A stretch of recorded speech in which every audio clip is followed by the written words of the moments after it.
plans. And I'm Tom Agresta from UConn Health. You go to the next slide.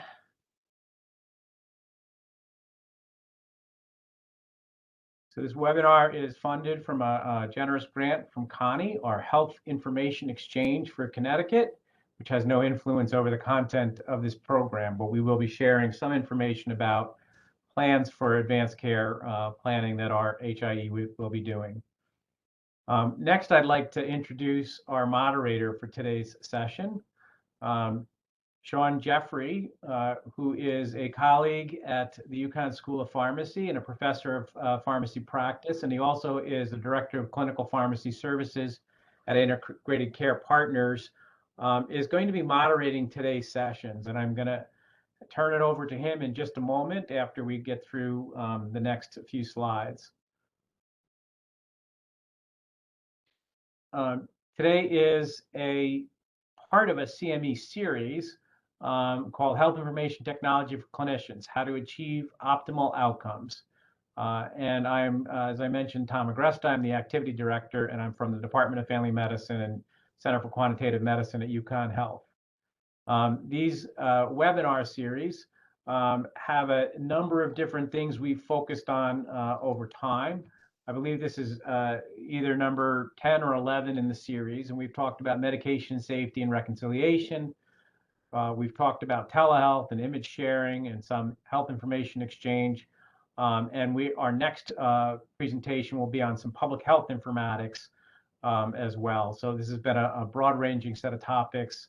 And I'm going to turn it over now to Sean to kind of share our learning objectives and walk us through our other presenters, et cetera. Thank you very much, Tom. I appreciate everybody joining us on a beautiful evening here in Connecticut.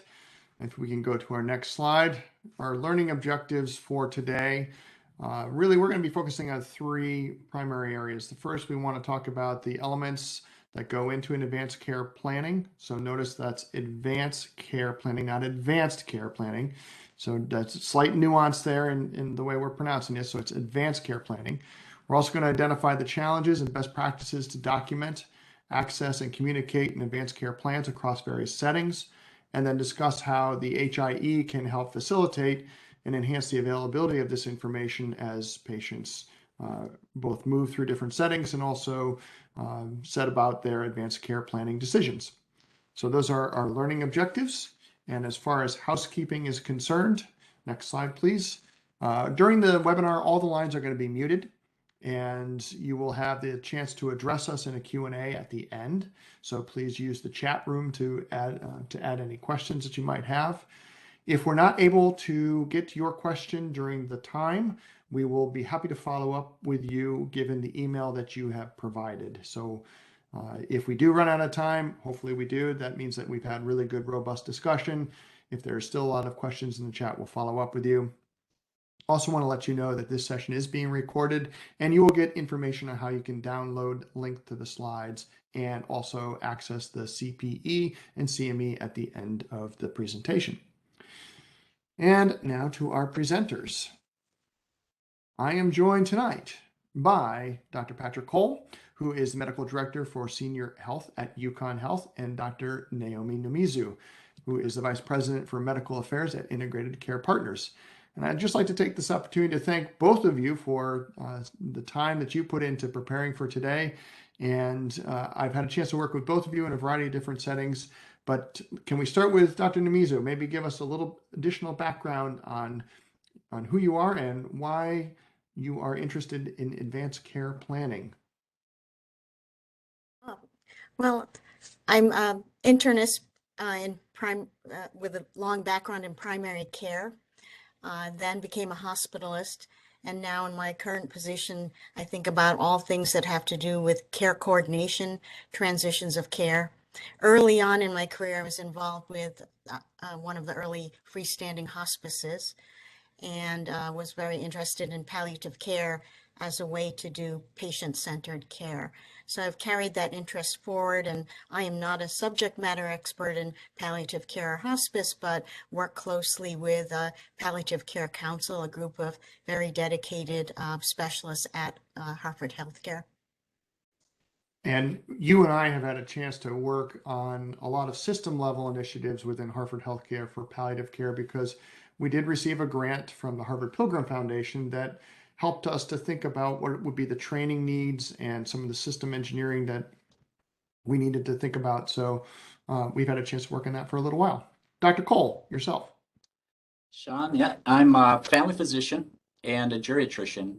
So I did a family medicine residency and then a fellowship in geriatrics. I was born and raised in Ireland, went to medical school at Trinity College in Dublin, came here to beautiful Connecticut in 1983, and have been pretty much here ever since, mostly based here at UConn Health, though I was at St. Francis Hospital for a little while.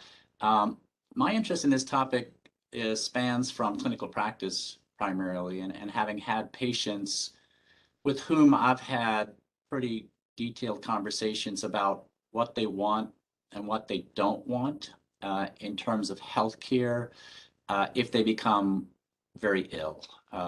If they get into a situation where they might have an impending cardiac or respiratory arrest or may need, very advanced care.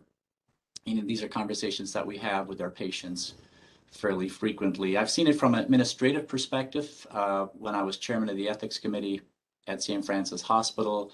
And I also have a particular interest in this topic as it pertains to patients who lose capacity. So in geriatrics, we see a lot of patients with, unfortunately, cognitive disorders and dementia when they no longer have the capacity to make decisions about what care they want and don't want. And so for everybody, it's important to have those conversations, as we'll discuss, early while the person still has the capacity to make them. So I think it's time to get into those conversations. If we can go to our next slide. Thank you for teeing us up, Dr. Cole. We're going to jump right into a discussion around advanced care directives and code status. And for the audience, there's a lot of terms that you might see thrown around. You might hear about advanced care planning, code status, POLST, which is physician order for life-sustaining treatment, or MOLST. And I'd like to ask Dr. Cole if you could please help us level set and give us a little history of those terms and how they came to be. Yeah. So I think even before these terms, Sean, I think it's worth going back 60, 70 years ago when the case was that if you didn't have a pulse and or you weren't breathing, then you had died. And before CPR, that was, the end of someone's life. And then 60, 70 years ago, we began to introduce these interventions that could potentially revive someone in the situation where they had a cardiac and or respiratory arrest, which is now what we call cardiopulmonary resuscitation. It became the standard, and for some reason that's not always clear to me, it became the standard that you get resuscitated unless you choose not to, which is not the case for most medical interventions where you have the intervention if it's appropriate for you to have it. But because it's a default, patients and patients' families have had to make a decision to opt out of having cardiopulmonary resuscitation. And I like to think about that as kind of the current directive. So you have a conversation with your healthcare provider regarding whether you want to be resuscitated or not at this moment in time. Let's say you've been admitted to the hospital for surgery. But you might also have what you term an advance directive. So at some point in the future, not necessarily now, but at some point in the future, particularly if you no longer have the capacity to have that conversation directly with your healthcare provider, you designate ahead of time what you would or would not want done to you in the event that you have one of these life-ending events occur. And not to confuse that, but that's the advanced care piece. You see patients, though, that may still have particular bracelets or green forms that they're carrying around. So what's the difference with those? So this comes to the crux of what we're here to talk about this afternoon and this evening is the transfer of these wishes. So we've established that you can choose to be resuscitated or choose not to be resuscitated. You can also have a document that might make those wishes apparent in the future if you no longer can make those decisions. But how do you convey those decisions when they've been made from one location to another? And historically, there's been a variety of ways by which those decisions are conveyed from one part of the healthcare system to another. Historically, especially when we were dealing primarily with paper records, that information got transferred in some kind of paper document. That's not ideal, far from ideal. And one of the ways to try and correct the lack of information was for patients potentially to wear an orange plastic bracelet that would say, "Do not resuscitate." That would be on their body all the time. Again, from a lot of patients' perspective, not an ideal way to convey that information. Now, with electronic systems, we certainly have the potential to be able to convey the outcomes of those decisions much more effectively and much more efficiently. Yeah, and I remember my time as an EMT, making sure if I was picking somebody up, perhaps from a nursing home, to check for that orange bracelet. Dr. Namizu, you look like you had something you were going to add. I was going to say that code status has meaning if it's actionable. So usually we mean it to be associated with an order which is implemented and able to be executed in an institution. So in a hospital or a nursing home, there's a written order just as there is for medication, and it would be to withhold cardiopulmonary resuscitation, and it would be usually DNR, do not resuscitate, that people are familiar with that term.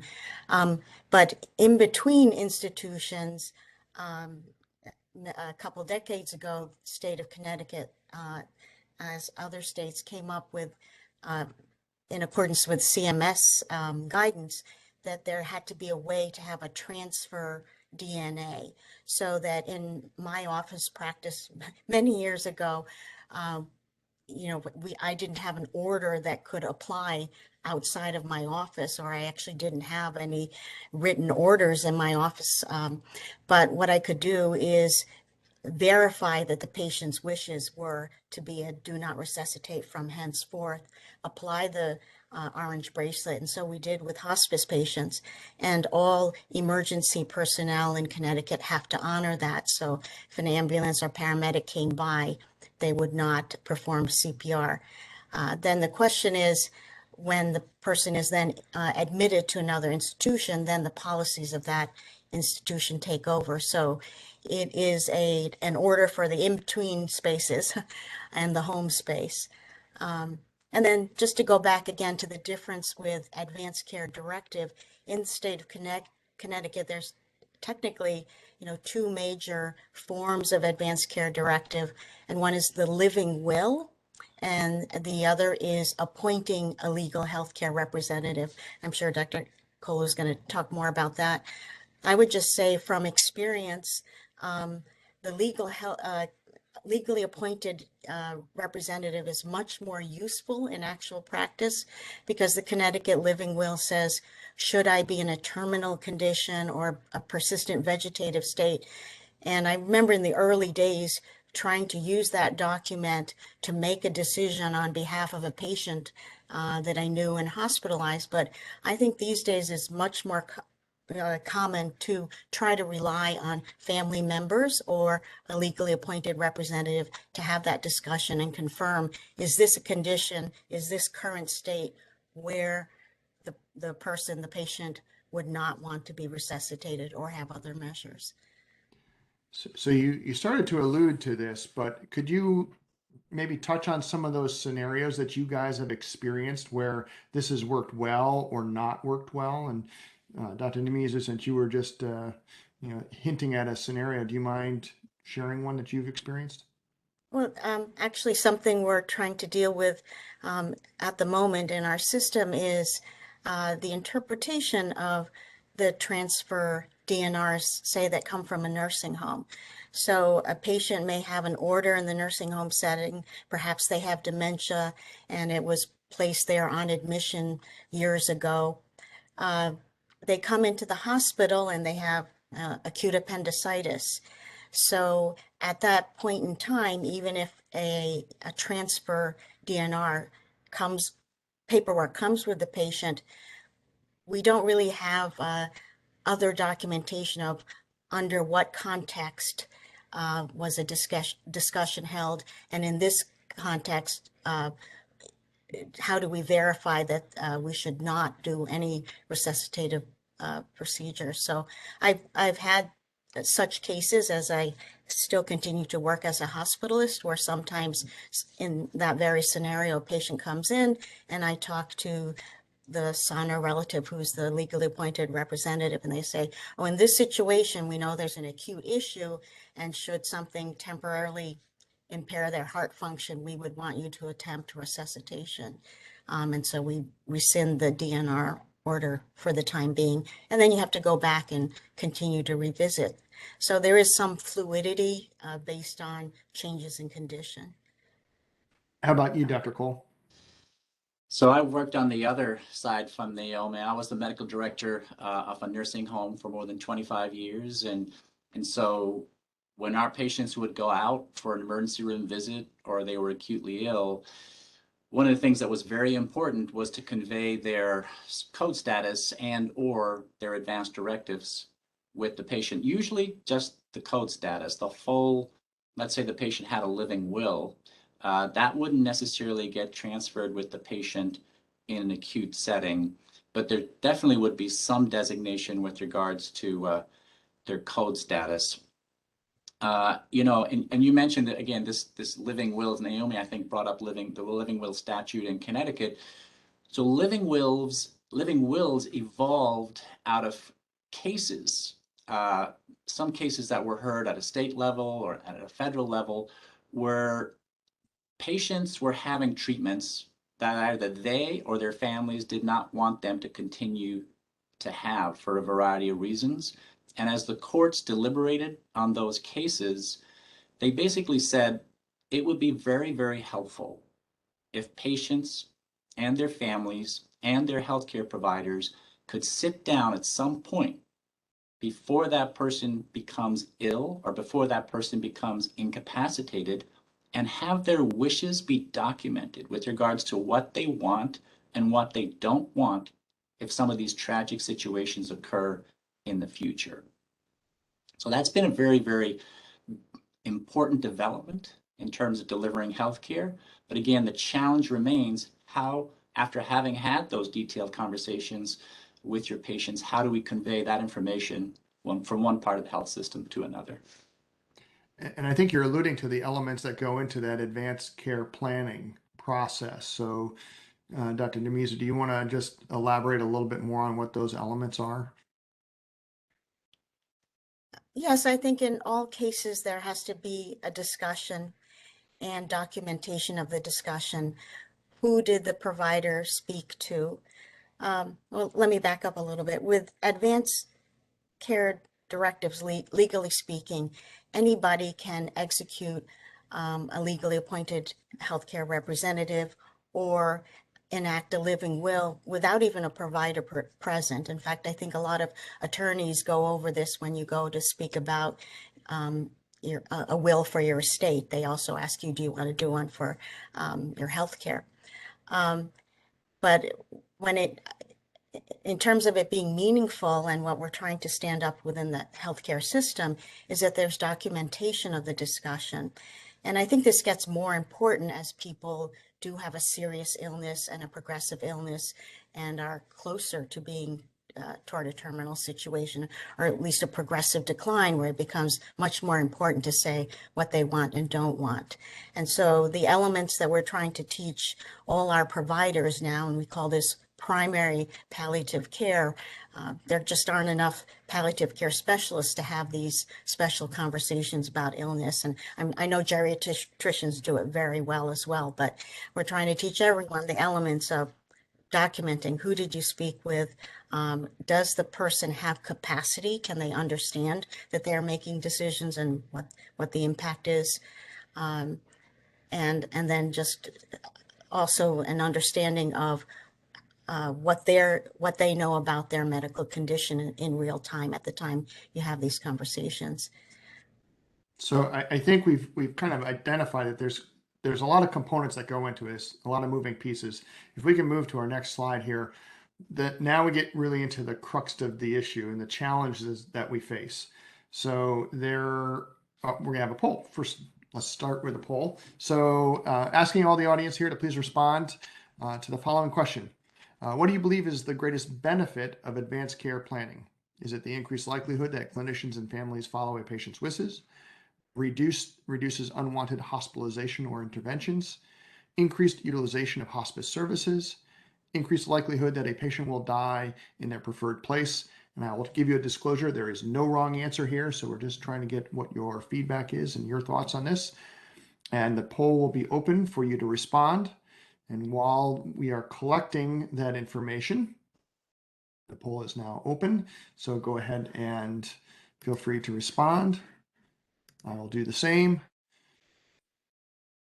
We can go ahead and advance to our next slide while we await the results.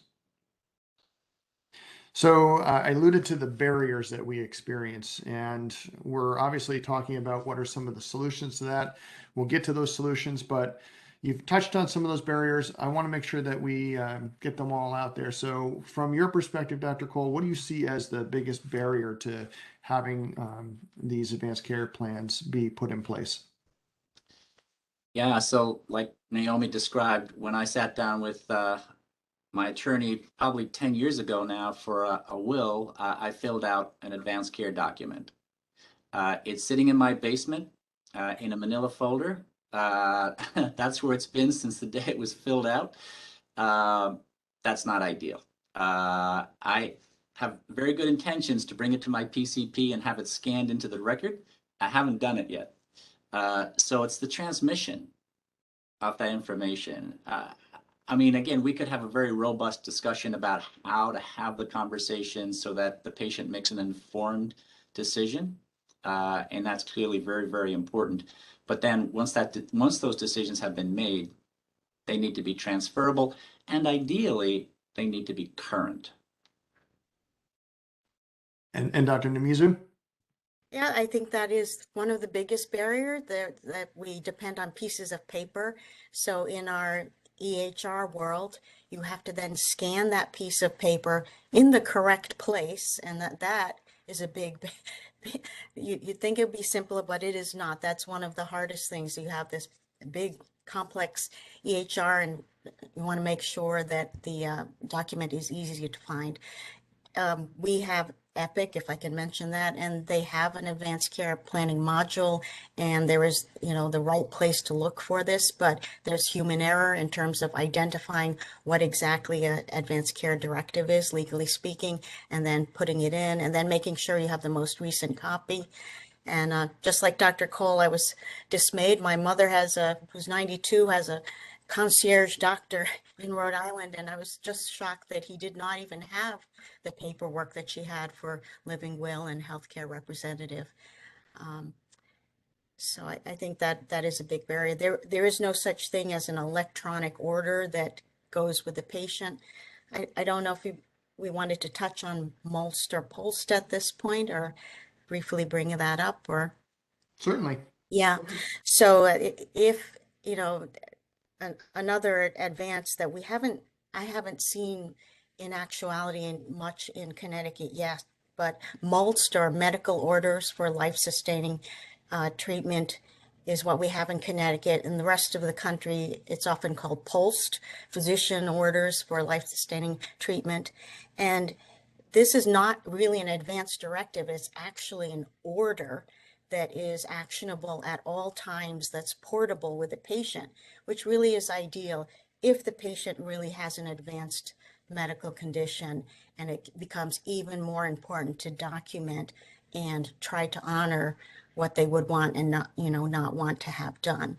And so it's more specific. It has the code status, but also can have wishes about hydration, dialysis, and other treatments that are considered burdensome that people might want to avoid. It also, in Connecticut, allows you to say, I would allow for a trial of nutrition or a trial of ventilator support, but only for a certain duration. So it's a very practical and actionable and nice set of orders. But we really haven't stood it up. It's also a paper. It's a green piece of paper that then has to physically come with the patient wherever they go. And you know, at the very least, it would be nice to have some interoperability, make sure all these pieces of paper are placed in the right place in everybody's EHR, and then that we could all look at them. So we have physical pieces of paper, we have orange wristbands, we have electronic medical records where things may be easy or not easy to find. Ideally, though, where should these conversations really begin? We've talked as a system about thinking not at the point of crisis, but in maybe the primary care space. So can you both elaborate a little bit about primary palliative care and the discussions that could occur in the PCP office? Yes, I could just address that briefly, Sean. So actually, CMS, through their Advanced Care Planning CPT code, actually do support providers having these conversations, and they don't preclude having those conversations in an ambulatory care setting. So that is the time to do it. Not when the patient is critically ill, not when the patient's in the ICU. I mean, that may become necessary, but ideally, it's definitely much better to have these conversations when somebody is relatively healthy. And again, depends on what that conversation is. If it's code status, as we've talked about, that could be a perfectly healthy person. An advanced directive could be for a fairly healthy person at this point. Most in Post, as Naomi described, was developed to have these conversations with patients who were or are much more ill and closer to the end of their life, where again it's critical to have those conversations before the person ends up being transferred to the hospital, maybe against their wishes, or being resuscitated potentially against their wishes, or being ventilated against their wishes. So there's definitely a place for this in the primary care setting. I see that on As our I- slide, we have time as the one of the barriers there. So how does that factor into the busy primary care practice? Or does it at all? Yeah, it definitely does. You know, Medicare CPT code for advanced care planning is, they designate it as a 30-minute duration. I don't know that that's going to happen very often in a PCP setting. I'm not even sure that that's really necessary in a primary care setting. You can actually justify that code on 16 minutes, but even that is a long period of time. I actually feel that there should be a shorter time-based code, CPT code, for encouraging and helping and facilitating primary care physicians to have these conversations with their patients. You know, there are things that we want to do. There are things that we want to advocate for our patients in the course of a busy day. But we do have to be aware of the time constraints within those conversations. And unfortunately, the current reimbursement mechanism doesn't adequately support us in these discussions. I think we have to depend on an interdisciplinary team as whenever we have access to such. So if we have social workers, care managers, nurses, other people, whether it's in the ambulatory or inpatient environment, who can help queue up the discussions and point out, that will help support providers who have to execute the orders or help the patient. But time is difficult, and a lot of decisions, all too often, you're right, these discussions happen on the inpatient side when someone's acutely ill, they're receiving bad news, having to process that, and then having to make very difficult decisions. So the more that can be thought out in a calmer setting with a trusted provider, you know, and maybe over repeated sessions. CMS wisely does not put any limit on the number of times that you can use this claim for advanced care planning. So we encourage providers to do it at the so-called annual wellness exams for Medicare patients. But I would say even for younger patients, start early and make sure that they have a legal, appoint a legally healthcare representative. You just never know if something catastrophic happens. Who do you talk to about these decisions? Yeah. An interesting little nuance with regards to advanced care planning with a wellness visit. So there is a copay for advanced care planning as a separate CPT code, but if you do it as part of an annual wellness visit, that copay is waived. That's good information. I'm hoping that the audience picked up on that little clinical pearl. Also, just since we were talking about discussions, I want to go back to our earlier poll discussion to see what the response was from the audience. So if we can, looks like 51%. Now I got to go back to what that question was. So 51% feel that it would increase the likelihood that clinicians and families follow a patient's wishes. And then about 8% believed it might reduce unwanted hospitalization or interventions. 8% also thought it could increase utilization of hospice services. And then that was 5%, and 8% could increase the likelihood that a patient will die in their preferred place. And no answer from 27%. So the 27% of you that didn't respond, this is your chance to answer the next poll question. So if we could go to our next slide. Thank you. So this question is regarding what should the health information exchange's high priority be in order to facilitate advanced care planning decisions? So the HIE is Connie that we're referring to. Should it be centralized healthcare information database already in place? Should it be a patient-generated data input through web portal? Alerting providers when an update to an advanced care planning document occurs? Or making advanced directives available to emergency providers? So you'll now have some time to ponder that and enter your, go ahead and select which one. Again, we're not saying that there's any right or wrong answer to this, so hopefully you have a chance to respond to the poll.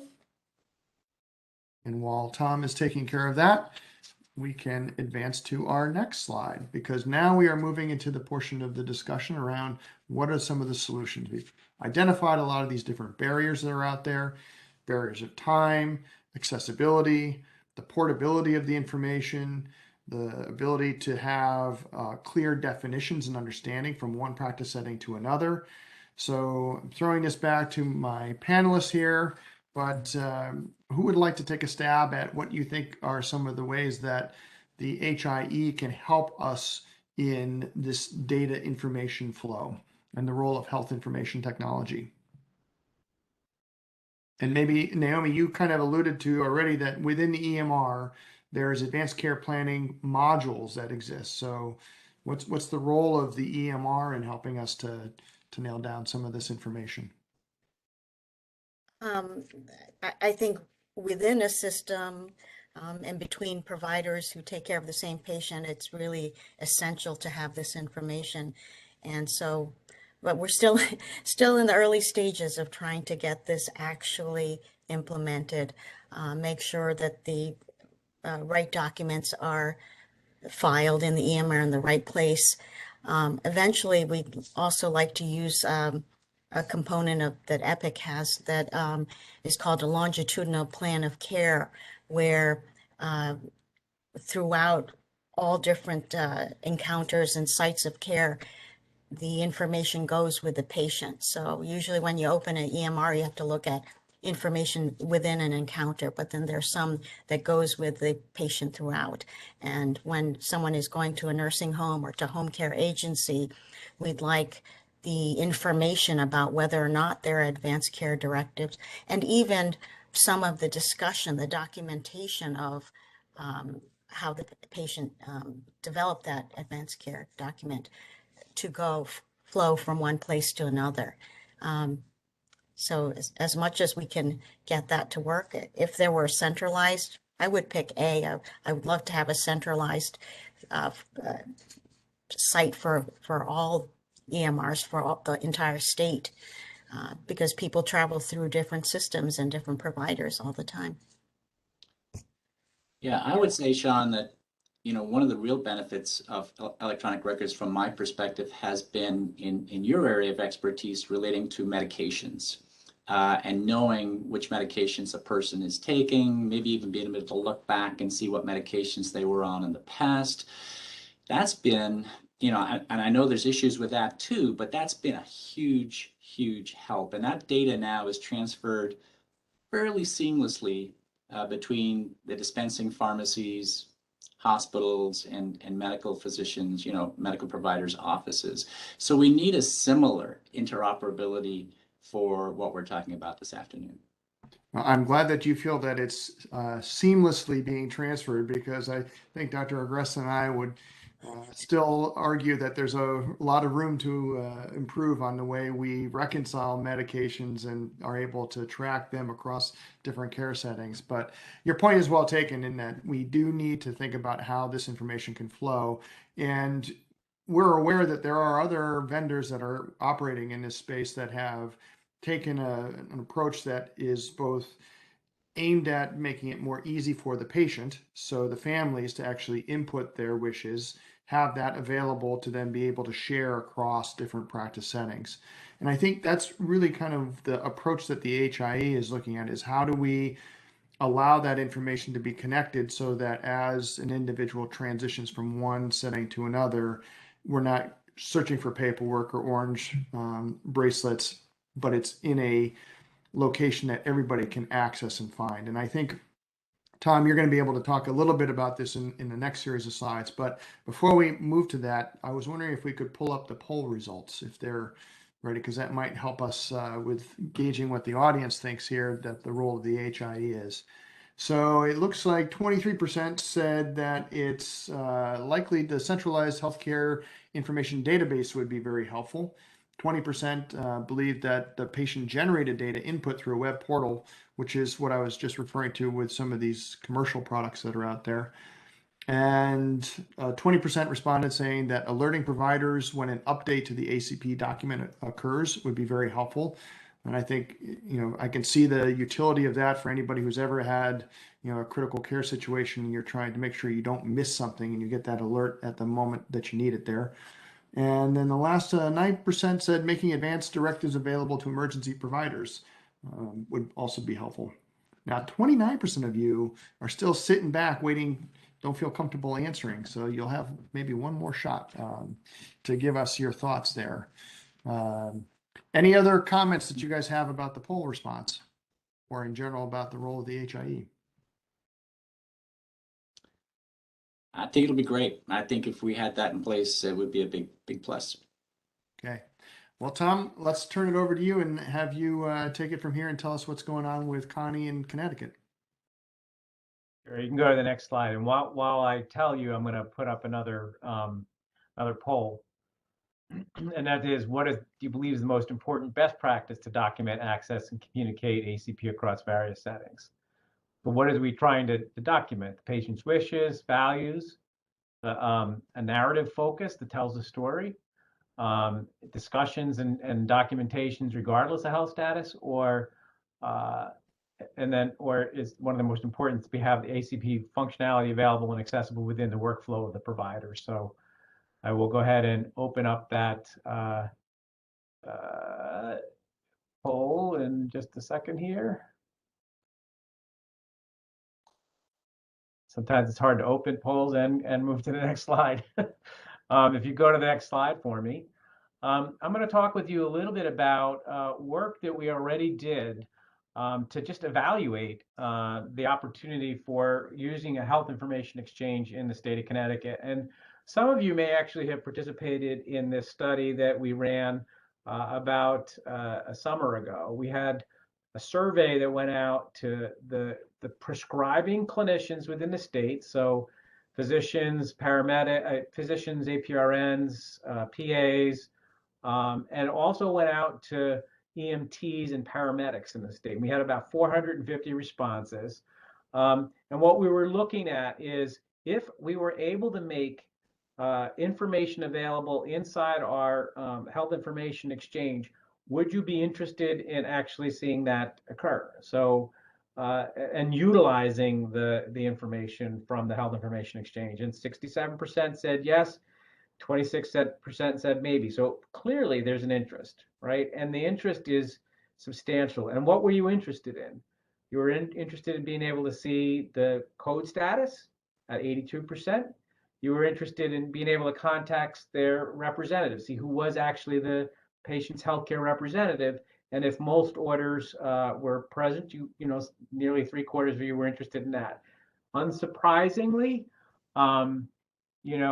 it was, and surprisingly, it was the EMTs that actually wanted to see the orders quite highly. So not surprisingly, they're the ones generally, EMTs and ER docs were on the front line making those decisions. They wanted to be able to see those things. So if you go to the next slide, I'll tell you a little bit about what's happening with in other states that use the same technology vendor that Connecticut uses. So Connecticut, for its HIE, uses FRISP as its technology vendor, which is also used by Maryland, the DC. It's also used by West Virginia and Alaska. And in its Maryland and DC instances, the technology vendor has actually set up 2 tools. They're kind of by the same vendor, and there are others that are optional or available. One is provider-facing tool, and one is a patient-facing tool. The patient-facing tool, called My Directives, allows a patient to upload their documents. So if Patrick is at home and he actually, keeps forgetting to bring in his, advanced care plan to his physician, but can remember to actually scan it and upload it, he could theoretically upload it right there on the spot, and it would be then available to the clinician.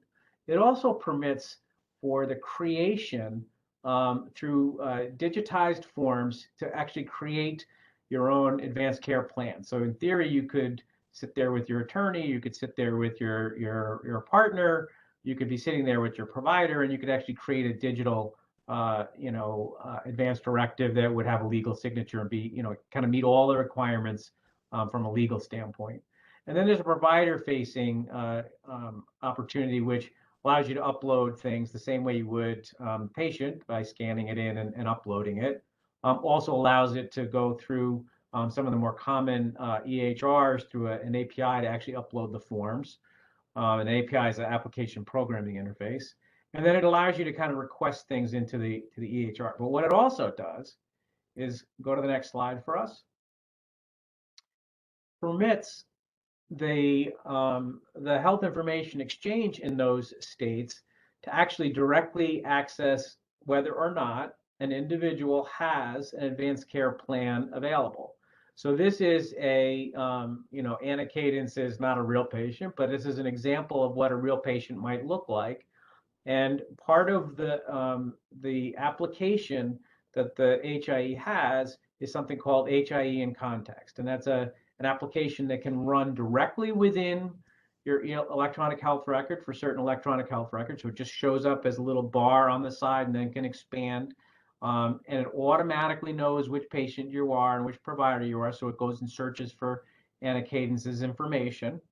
Or if you do not have one of those electronic health records, you can log into a web portal if you have permission based on belonging to the HIE and have a relationship with that patient. You have to have a relationship with them.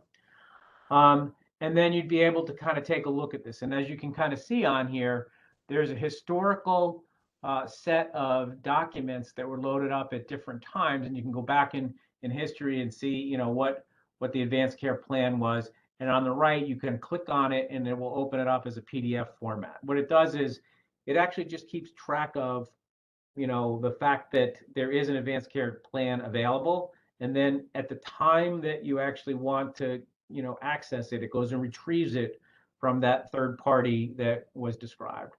So I want to go to the next slide, because this is kind of exciting, because our HIE, Connie, does now have a roadmap to actually deploy an electronically available advanced care plan.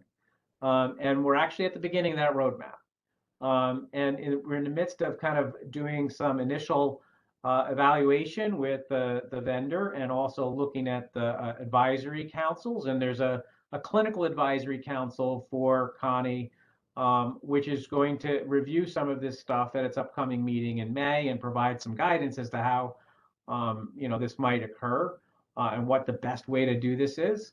Over the summer months, they're actually going to try to put together the technology user interface and try to actually do a little bit of initial provider outreach, patient outreach, trying to get it to go live. And then hopefully over the course of the next few months, refine things, monitor its use, et cetera. So it's really kind of exciting because all the things that, Patrick and Naomi have said that they want are being made available, and they'll be made available in the context of the work that the clinician does, and be made available to patients to be able to upload and update their own information as well, which I think is a real important thing from a patient empowerment perspective. If we go to the next slide there, this shows a little bit of how this functionally will work from a high level technical standpoint. If you imagine on the left being how providers and patients might access, well, this would be providers primarily, access the information that is already present in the documents and in the technology vendor stuff on the right. Connie, or the HIE for Connecticut, will have a gateway which will do all of the work of matching the right patient. So inside, if you have a portal and you're searching for Patrick Cole because he just said he uploaded his advanced directive there, you'd be able to kind of make sure that you had the right individual because that patient matching algorithm would occur. We would have information available only that Patrick has on record an advanced care plan, not the actual information, not the actual data. That would be stored in one of the technology vendors on the right hand side. This is how the CRISP organization has chosen to do this in order to meet existing laws and also meet safety around data storage, et cetera. And then if there's something available, it can then parse it and pull it back at the time of need and bring it back to the left-hand side to make it available to the clinician that needs it. So this is actually currently how it works in some of those other states that actually are doing this, and it works very well and meets all their requirements. And it's the approach that's planned, unless there's something that changes substantially. That's the planned approach. So that is what I have to share about that. And now what I'd like to do is kind of apply and show you what the results of our poll were. Oops, helps if I press the poll results share. And if I show you what the results of our poll were, this time the majority of individuals, 31%, said that they'd like to see patients' wishes and values are recorded centrally. That would be the most important thing that could be done. 6% say that it includes a narrative from the patient storytelling side of things, which these tools permit that to occur somewhat as well. And it looks like 8% that the discussion and documentation occurs for all patients regardless of health status. So Patrick, you didn't win out that one. And 17% document functionality is available and accessible within the workflow of providers. So it's also, I do think it's important that we make it available directly in the workflow when you need to use it. But that's, because that's when people will actually use things. So we're gonna now, if you go down to the next slide, we're opening this up for questions. There is both a chat opportunity to ask questions as well as a Q&A. And actually, currently, I don't see anything in that Q&A area. So I don't know if we've been getting them and we just can't see them easily, or if you guys haven't asked any questions. But if you haven't asked any questions, you'd be the quietest audience we've ever had on a webinar. So please feel free to throw your questions in there, and Sean will help facilitate the correct person answering them. And if not, then he'll help the conversation keep going. And I see, Dr. Munson, that you're on the webinar, so nice to see you again. Hope you're enjoying your retirement. And if you have any softball questions you'd like to throw at us, we'd be happy to take them at this point. As we're waiting for anything to roll in and being mindful of people's time in the evening, I do want to thank both Dr. Namizu and Cole for the conversation, and Dr. Aggressive for you organizing this today, and for the team behind the scenes who got the webinar up and running and did all of the back office support for us. So it takes a village to get one of these things off the ground, and there's been a lot of help that people don't see as clearly. So thank you to everybody who was involved.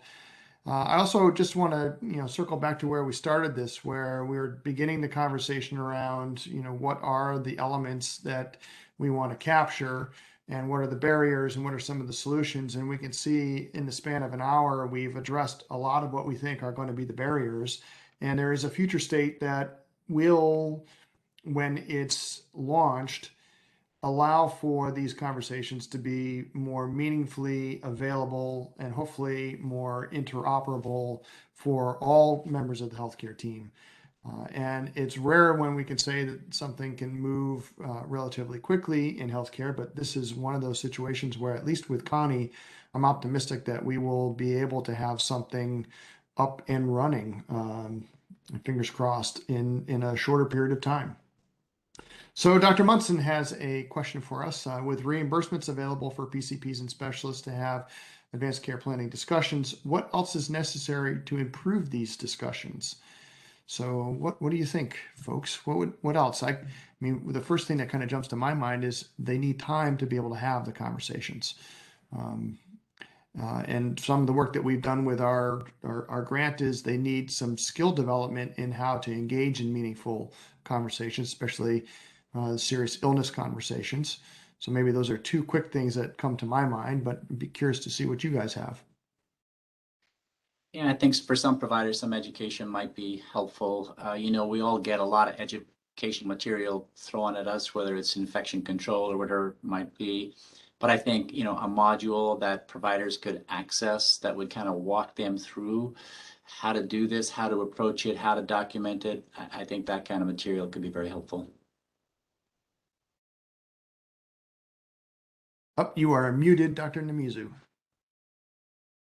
Sorry, I agree. And Sean, as you know, we're trying to develop such short educational videos for providers, and some of it is role modeling, and some of it is, it's an uncomfortable, emotional thing to talk to patients. So for both the patients and providers, it can be a difficult conversation, and sometimes it's done just so wrong.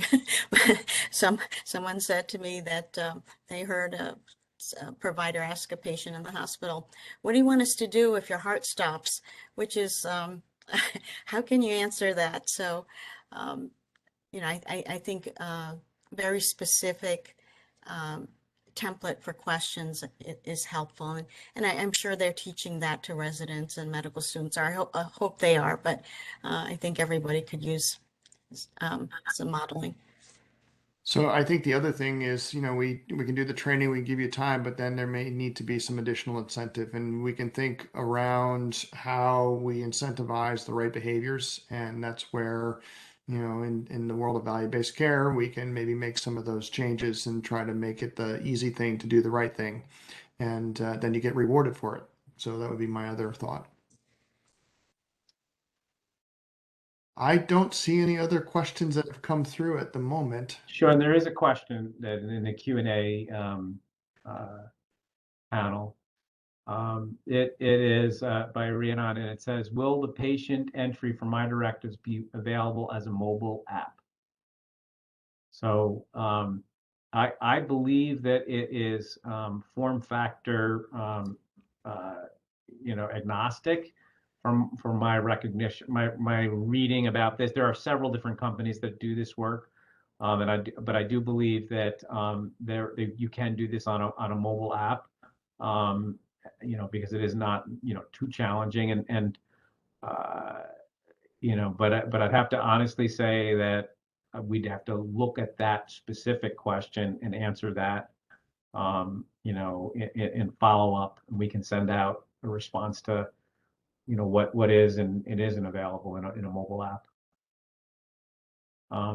But I do want to make it clear that the idea behind utilizing a third party set of solutions would be that it would be capable of being interacted with by the patient. If Connie were for some reason to decide not to go down that path, they would have to build out this whole set of functionality themselves, and that build out would probably take quite a bit more time and resources as one might imagine.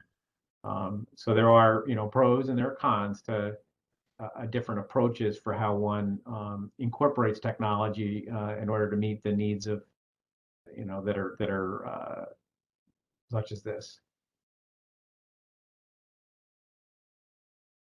Thank you, Tom, for pointing me to the Q&A. I don't see that there's anything else in there at this point.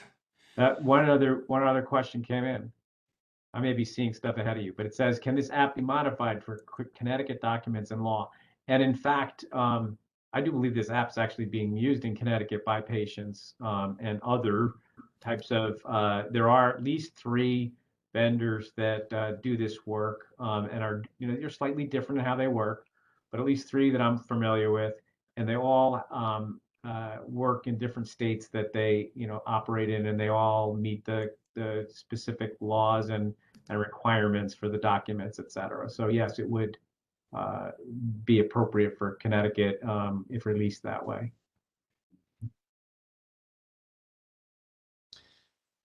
One of the things I really like in the potential for this, Sean, is the currency of the discussion. In other words, if there's a timestamp, if there's something in the information that indicates when the decision was made, when that code status was established, that would be really, really helpful. And again, if there was a small vignette that described the nature of the conversation, I think that would be really, really helpful to providers on the acute care side, because a lot of folks worry about the currency of the directives at the point in time that they're seeing the patient.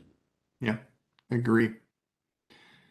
That would be very helpful. I think it would also go not just in the inpatient, but could be beneficial to those in the EMS too, to be able to have access to it, know that it's something that's been relatively recent. Okay, Tom, I don't see anything else on my end. Maybe you're seeing something different on your end, but I do not. I don't see any additional questions. If anyone has one, now's the time to raise it. Otherwise, we can kind of go to, how to get your CME and CPE. So obviously, thank you, Sean, for taking on the role and the yoke of having this very interactive, conversational event. And I think there was a lot that we learned. And I thank you also for Patrick and Naomi for your thoughtful responses and all the background work you had to do, I know, to get here.